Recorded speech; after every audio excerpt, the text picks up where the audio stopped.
Sono 2000 i lavoratori in agricoltura senza Green Pass, la stima di Coldiretti Veneto, che assomiglia di più a un SOS. L'obbligo del certificato scatta da venerdì per circa 8000 lavoratori del comparto che in questo momento sono impegnati nelle campagne venete, dove tra l'altro si sta per completare la vendemmia. E un quarto di questi, sia italiani che stranieri, non sono vaccinati.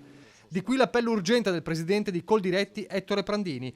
Dopo la firma del presidente del Consiglio Draghi al DPCM con le linee guida per i controlli, per non lasciare marcire le produzioni sugli alberi è importante intervenire per facilitare l'accesso al lavoro di quanti sono in regola.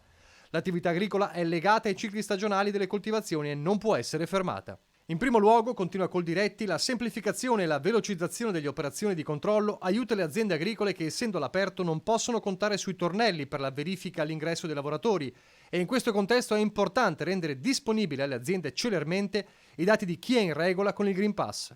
Non solo, per garantire l'adeguata copertura degli organici necessari a salvare i raccolti è urgente introdurre strumenti flessibili concordati con i sindacati che consentano a percettori di ammortizzatori sociali, studenti e pensionati italiani di poter collaborare temporaneamente alle attività nei campi. In ogni caso, continua Prandini, c'è la necessità di prorogare i permessi di soggiorno ai lavoratori stagionali extracomunitari già presenti in Italia e di pubblicare il decreto flussi 2021.